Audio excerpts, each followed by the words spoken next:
So you'll be hearing this concept that AI, be able to prompt AI is no longer enough. And it's true, I agree. So we need to, for months I've been saying that we need to move from be a prompt engineer to an architect. Okay, so the prompt engineer skill is not something that we forget or we don't use anymore. We keep using it, it's extremely important, but we need to change how we think.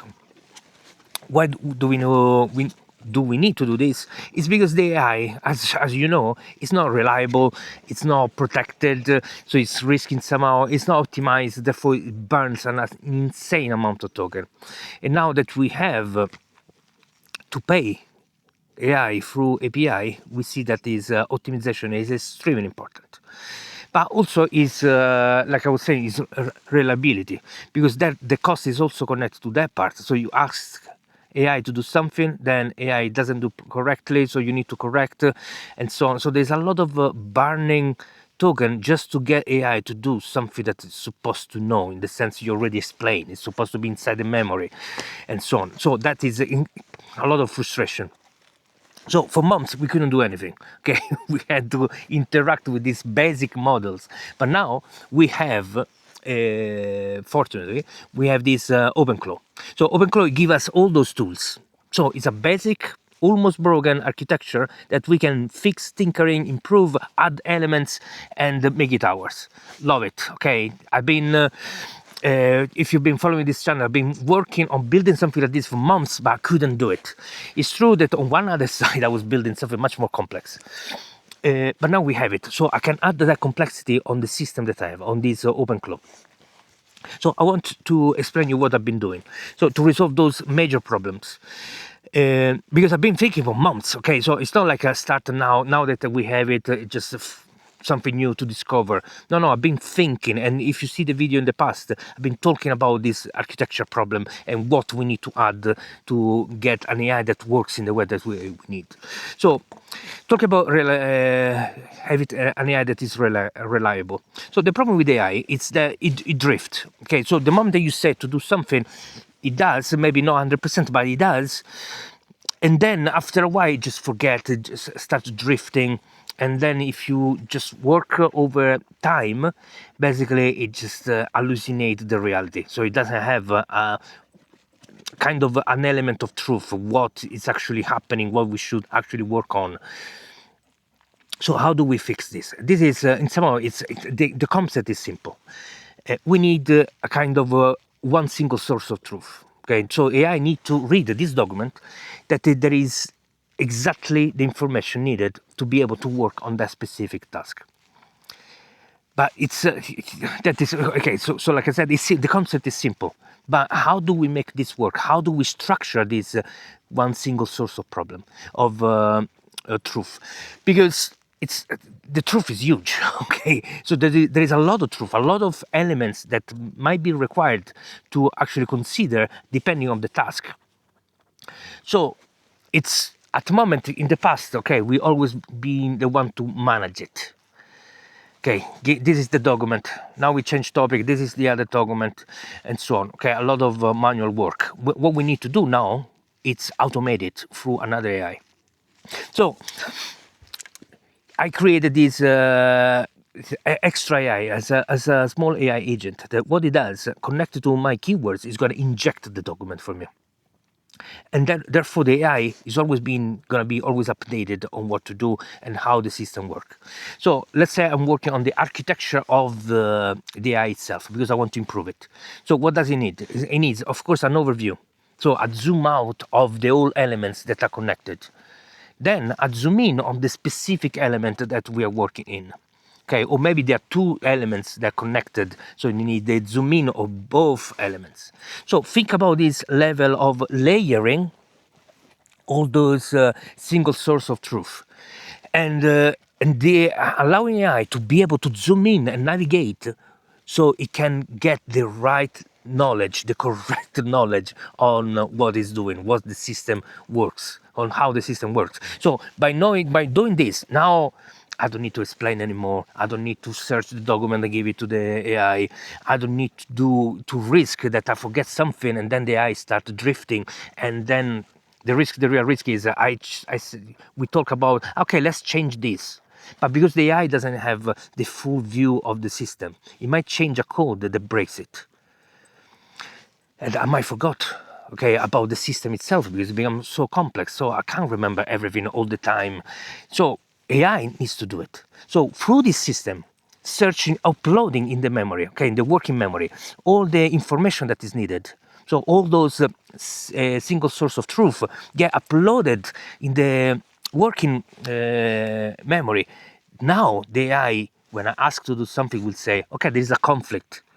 Okay, there is a problem there. We can do this. There is a dependency. Okay, it's gonna be aware about the system and finally not destroy itself. Because this is the problem when you start working on a big complex problem. Keep breaking it, right, by yourself. Bugs are gonna be there, okay? It's not something that we fix from day one. So bugs are gonna be there. We need to accept this reality. They're gonna be there.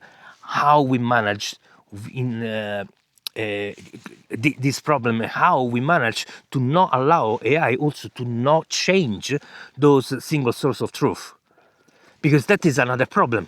Okay, so you say something to the AI is not aware about what's happening. Yeah, change everything. No, you don't just destroy the code, but you also destroy your single source of truth. That means now you can't even build it back. Now there is a solution for all of this. Okay, so solution is the single source of truth is first of all is backed. Second is password protected. So the top level single source of truth need to be protected by password. So they need to be basically agreed by me for AI to change them. Because my mission and vision, for example, of the old project, the architecture, how it works, I don't allow AI to just hallucinate and change anything. Okay, on those high level of single source of truth. So that is how architecturally we need to work. But how we implement this? Because the moment that I start inserting information this is at the moment that works to make it simple. It's going to be fortified, but to make it simple, it's connected to some single specific keywords that I'm working on. Okay, so some specific keywords, business plan, boom, answer the business plan. Okay. System, enter the system overview. So this kind of way of doing it, the risk is that the protocol, okay, the system that inject those single source of truth, what it does, it could keep injecting, okay, and then blow up your old memory. So what you need is another agent that actually manage the memory. I did the video just previous this one talking about the memory, but just to give a quick overview. So this memory, what it does is check if there are duplicates of these documents, okay, and remove the oldest one, because you might be working on that single source of truth, so updating it, and therefore it needs to be updated inside the system. So what you do, you remove all the duplicates and just leave the latest one. In this way, we don't have a lot of token expended inside the context window, but having a really high level of awareness. Now there is another thing to do. This is incredible. Okay, it's the memory system. What it does is compact. So what it does, what they already did in the past was we created together with AI this single source of truth. Then and it's basically extremely clear. It's kind of informal code, okay? Cannot be misinterpreted. From there are, which is always backed, okay? That is the real file. From there, we need to do two things, two versions. One, human readable, okay? That is basically the documentation. The other is AI friendly, okay? In the sense of token. So what we can do is compress this into AI language, let's say, okay? Pure signal, no noise at all. Instead, for human, we need to add noise. Okay, so we can noise meaning make it sounds like a human readable text. That is from signal to noise.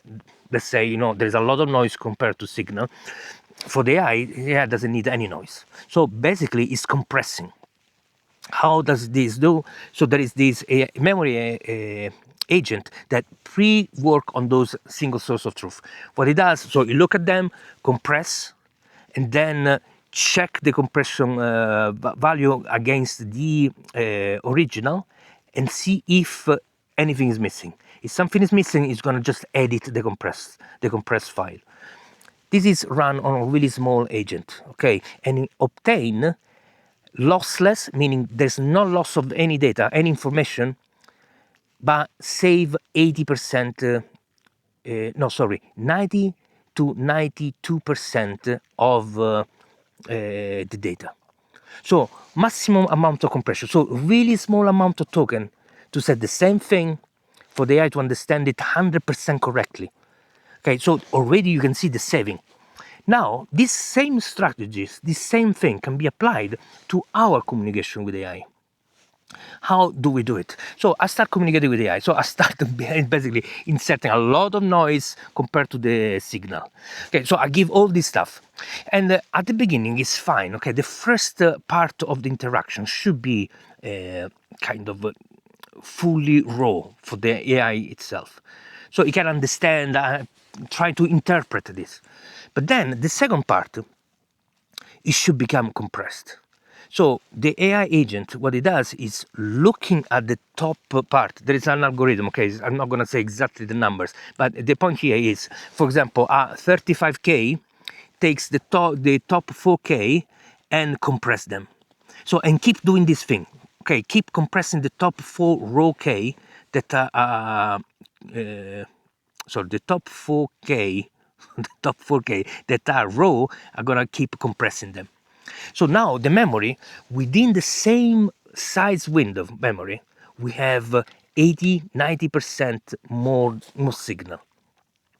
This is insane if you think about. Okay, so we can really make our context window much shorter because we pay for every interaction that we have when we send and when we receive, right? So we send what is the massive difference between sending 1 meg of memory, okay, of the context window, or 5 megs, okay, 5 times the cost.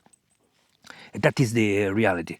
So if we stay basically small but with high quality data, then we have this communication that is really efficient, really precise, completely lossless, and really cheap. That is the how we fix basically the having AI, having awareness through injecting those single source of truth, and AI having really fast because there's less token to process, more reliable, and much cheaper. Okay, so this is an element, reliability sorted. Okay, in this way we sort the reliability. There's another level that I also mentioned in the other video that we need to add a logician. Okay, basically an AI that, sorry, not an AI, a software that there is the police. That's why I'm working there. I don't know why. I feel like I'm dodgy, you know, you never know. But I got lost now. But I got completely lost. Completely lost. So yeah, there is another thing. There's this logician that doesn't work as it's not an AI agent. It's a software basically that enforce the AI to follow rules, follow protocols and so on. I'm working on this and it's working, but it's not 100% reliable. That's why we need to inject so many things. Okay, in the future will be less injection and more enforcement. Injection, what it does is keep reminding to the AI, look, this is how the system works. This is what the protocol you need to follow. It just keep reminding so it doesn't forget. So the moment that I, for example, I type, we need to, just to give you an example, we need to write this email. So the protocol of how to write the email is being injected. So it's really unlikely that it's not going to follow it. Okay, just receive it. That is the key, right? So in this way, it just gonna follow the rules of how I like the email to be written. An email, like a lot of other things can be, without me explaining it and without me trusting AI to go and read the document. This is how Manolo wants the email to be written, and it's never gonna do it. Okay, so I measure this thing. There is a 42% chance that it's not gonna do it. That is the reliability of AI. They don't just follow the rules that we give. So that is one thing. So then what else we need to add to this architecture? we need to have first a secure system. Okay, so I called it this a shield. Basically, a shield is a way to protect the system from a different attack from external uh, problems. Okay, but also to defend itself from the agents itself doing the damage. So there is a lot of work to do on this shield. What I've done, I created a document that I want to give it to you. But why I don't give you the software? I'm gonna give everything that I'm building is gonna be open source and for everybody to use. But there is one caveat here, one problem. So if I give you software, that means you need to trust me. Okay, and then you feel like, shall I click on this? Shall I click on this that this random guy gave me over the internet? The answer is no. You shouldn't trust anybody. Okay, this is how we need to work in a paranoia mode. Okay, on security, that is the default paranoia. So don't trust me. So my idea is, I don't give you the code. I give you a document that is human readable that explain how to build the shield. Okay, a basic form of shield. Then you give this document to the AI. And now AI build it for you. And then you ask, yeah, let's fortify, let's test it. Let's see if there is vulnerability. Let's see if it actually works. Okay, when it's done, then you can say, okay, now I have a system that check if there is any kind of vulnerability. Let's try the download Manolo software. Okay, that is how we should work. So it's if you subscribe to my newsletter, you're gonna receive in the email, confirmation email, the link to the document. You get the document, you give to the AI, and you build your shield. That is again is a basic shield. It's pretty powerful, but it's basic because there's a much more that cannot be explained inside a document, and cannot be built correctly just by reading a document. Okay, but what it can do now, you have your own shield. When my shield is ready, you can download it, have your shield to test it, and say, okay, it's safe.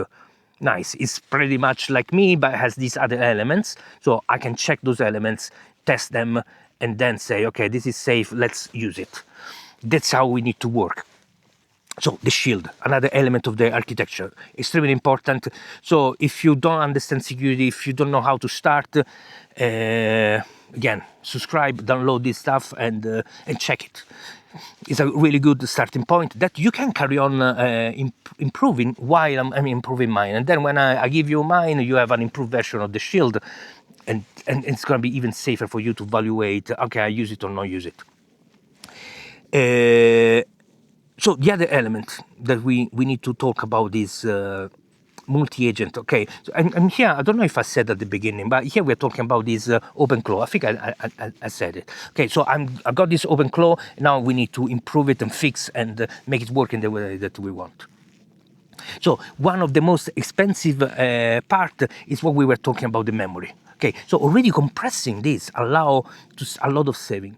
But in a multi-agent environment where they need to interact with each other, if we tell them basically to have this compression protocol where they need to talk in a compressed way, it might be not perfect, it might be not optimized, but in less, I mean, already we can think if an AI agent that is designed to compress, reach 100% lossless, so an AI that needs to communicate, it might be creating still lossless because it's right, so it's so interpret, but it's what it does. Instead of maybe saving 80-90% of in compression, maybe we save 50% less token, less money to spend, okay, less to process, much faster. So this optimization, we need to think, okay, now how do we implement it? Where is the right place to work in this way? And each architecture requires a different optimization. So I'm not going to tell you what you should, where you should implement. What I'm thinking is, okay, so if two agents only works together, there's no reason to talk in a human way. The human way to discuss is only when you are in the middle. Okay, so if you're never part of this discussion, they shouldn't talk in this noisy way. That is the approach, basically. So to conclude here, because the we talk about a lot of things. To conclude, the first thing is, this is the mind shift that we need to do. Okay, prompt engineer is still extremely important, but we can ask AI to create the perfect prompt for us. So it's important, but we have an aid for helping us in prompt engineer. Architecture, instead, what we are building here is something that we, as a human, even the AI, we have no experience. Okay, we are experimenting. Nobody knows, this is the architecture that works for sure. No, because this is a new technology, we are experimenting. So I'm experimenting my own my own architecture, and I share it with you. If you agree, you say, this is a good idea, I'm going to implement on mine. That's the attitude. Okay, so I built already. There is this community of AI artisans, okay, people like me, pioneers. Okay, we are experimenting and learning from each other. Link in the description. This is a Discord channel where you find people like me, like you, yourself, and we can learn, share experience. I've done this and done the other. The point here is, because we are all pioneer, nobody knows the right path. Okay, understand this element. There are a lot of gurus on the internet tell you this is the only way. This is how it's done. This is the book. This is how it's the book what it says to do. Okay, that is bullshit. In the sense, we are working in uncharted water. Okay, experimentation is the right attitude here. It's not following the book, it's experimenting. Now, there is experimenting closer to the book and experimenting far away of the book. It doesn't matter, okay? It doesn't matter. You need to follow your instinct and develop and improve on your instinct. If you want to go in one direction, that is direction where you should go. Don't listen to other people. Don't do this. This is not correct. This is not correct. There are two kind of attitude, okay? The one that follow the book and the one that innovate the book, okay? So pioneers are people that innovate the book. So to innovate the book, you need to experiment, create innovation, try different things, and so on. So that's what we are trying to do. So do what you think and feel is correct, and then try to experiment, try to discover something in that direction. I'm not going to say you should do this, because I'm already doing it. Okay, so I mean, you can do what I do. Of course I don't mind, but the point here is, if we explore in different direction, then we discover different things. So if I go in that direction and you go in the other direction, you're going to find things that I will never discover. Okay, then I will find things that you maybe never discover. Then we talk. Okay, that is that is how we grow. Okay, and that is the idea of a community. Now, it feels like okay, I discovered this. I keep it for myself. This is how I make money. How I'm gonna become rich. This is okay. This is me. I'm not gonna share with anybody. Okay, good. You can do that part, but there is a better way. There is a way of in aligning our interest, aligning our goals, in the sense, through building a community that runs around a DAO. Okay, a DAO is a decentralized autonomous organization. We can align our goals. So think about, I'm going to explain, this is going to be out of the theme of this video. So if you're not interested in DAOs, maybe you can leave here. But if you're interested in collaborating with others in a way that we all benefit, listen this intro to the DAO concept. So a DAO means that it's owned by everybody. Okay, so there is not an owner. If I build a DAO, it's not mine. Okay, it's owned by the people that are inside. So you and I join, and now we work to build this DAO, to improve. We do our own project and so on. What is happening is the DAO, each basic blockchain project has its own token. More we work, more we add value to this project, and more the token gain values. That means that we work inside the DAO, we get paid with this token. More we work, more the DAO gain value, more we have tokens, and more we are aligned that all the same goal of any community member is to make this token gain value. This is how we aligned. So we all want we all want this token to gain value because that makes us rich. Okay, so I'm simplifying because there's a lot of other elements, okay, in the governance and so on. But I want just to give you this idea of how alignment can be done through financial. Okay, there's a lot of other elements that can align. Okay, values and emissions and so on, of course. But it's difficult to. We're going to talk about this in details. But to understand how the financial benefit works for a financial alignment, it's about having one goal in common. We want this token to go up in price. We get paid by participating and working inside this DAO in this token. I can sell my product. I can still do everything. Okay, nothing stops you to do what you're doing now. But what you do within and together with the DAO. Now you have another form of income, and we all work together to get this token to go up in value. This is not like through scams. We're not gonna scam people. We work together by building things. Okay, now I build my shield. Okay, boom, the shield is value. Okay, people join the community, use the shield. The DAO itself is more protected. So can you see this working together? And again, I'm gonna explain in specific inside other video because this is a long thing. But working together, we basically give value to the community. This is how we can compete with our diverse exploration, with our diverse ideas, with our whatever project we want to do. We can compete, not as an individual versus those massive corporates, okay, but we can compete as a massive community, okay, against the massive corporates. Then it's to me the winning is clear, okay, because they can only survive because of people, and if they don't have us, they lose. So if we build an alternative where for us it's better to stay there, it's a clear win. It sounds like this is impossible. You'll never happen. Yeah, you'll never happen until you do it. Okay, that's how it works.